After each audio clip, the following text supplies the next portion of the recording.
My name is Isabella Rose. I like to sing, I like to draw, paint, I like poetry, and I love to paddleboard. Bella was a preemie.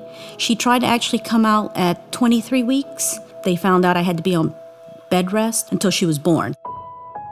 You hear about it from all the different people, but until you see your daughter or son, it's hard to kind of explain what that feeling is. But she was just gorgeous. She almost looked like a tiny porcelain doll and was very vocal right off the bat. She would cry not like a normal baby. There were several times that in the middle of the night she would choke. And, I would be sleeping and all of a sudden you could hear her gagging. There was a couple times my husband we had to do CPR. So we went back and forth to the hospital. This continued for a long, long time. We went from them saying, we want to put her on medicine because it's something abdominal. And I said, no. I said, when she breathes, she looks up and she's breathing through her nose.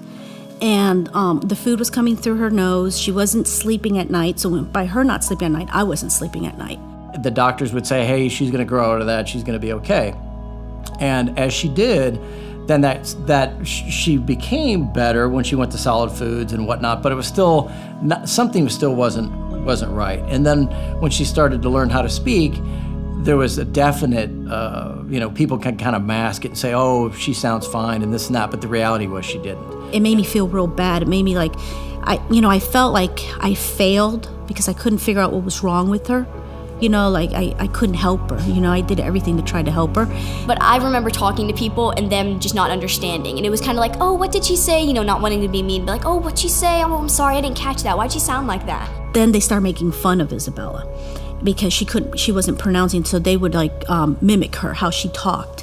So I kind of shut down for a little bit because what's the point of speaking if no one else understands you?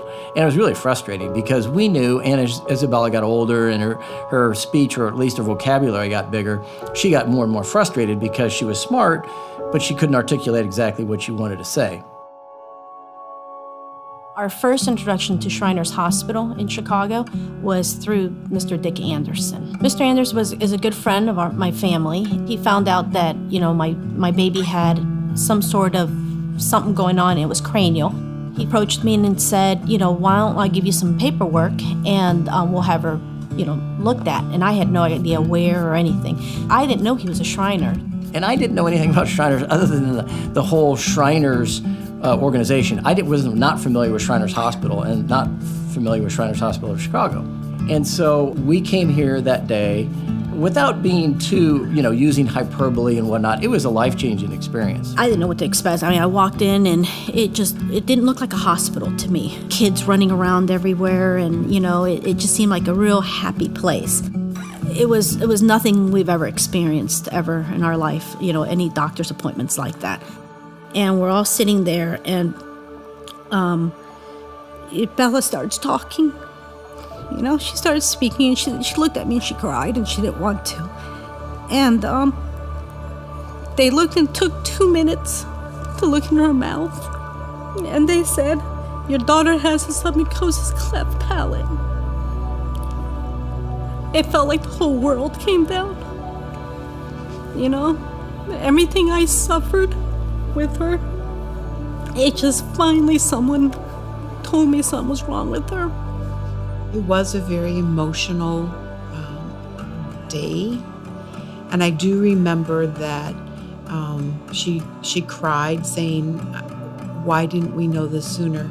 And I had to reassure her that she was in the right place, first of all, that this was something very fixable, and we know how to fix this, and that I had total expectation that she would have normal speech. I felt that assured that it would all be okay because I know what our surgeons are capable of, and I know what therapy is capable of changing. We had a very chatty 5-year-old to engage, which made it very easy on my part to get a speech sample. And in Isabella's case, she had an airflow leak into the nasal cavity when she would produce many of the high-pressure consonants of English. Puppy had a puppy. Bobby had a boy. Toadie had a titter. The D were at the do. So I knew that the soft palate wasn't functioning perfectly for her. It was just a totally different type of kind of evaluation that we had gone through. And there was really no discussion after that about what direction we were going to go. We knew really during that whole interaction that we'd be, we were going to go to Shriners Hospital of Chicago. Isabella has what's called a submucous cleft palate. It can be difficult to diagnose because you may look in the child's mouth and instead of seeing a separation of the palate appears to be intact. So very often there are delays in diagnosis with this particular entity, or we see patients in early childhood who many people have scratched their head for a period of time. So in Isabella's case, where it's really a cleft of the soft palate, this affects speech, audiologist, and it's a surgical and a psychological component to that. Dr. Morris, to me, he's the one who made all of this possible. He was the one who fixed me and turned like something broken into something that's fixed that can now be used. These are the cases or the patients that really make you smile. They take that change or that small change that we've made, they grow in ways that we wouldn't have anticipated and that surprise us. These are the things that make me continue to do the things that I do.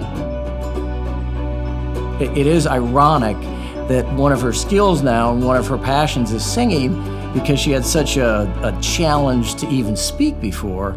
And that's what's really, heartwarming to say, listen, not only am I going to overcome that, but I've, gone kind of one level beyond that to be able to sing. I try to get involved in as much as I can so that if I don't like it, I know, okay, that's not something I want to do. If I like it, then I can say, let's pursue this and see how far it goes. I kind of sit back and say, I don't know where she gets the energy or the courage to do that, but I mean, she takes it all in stride.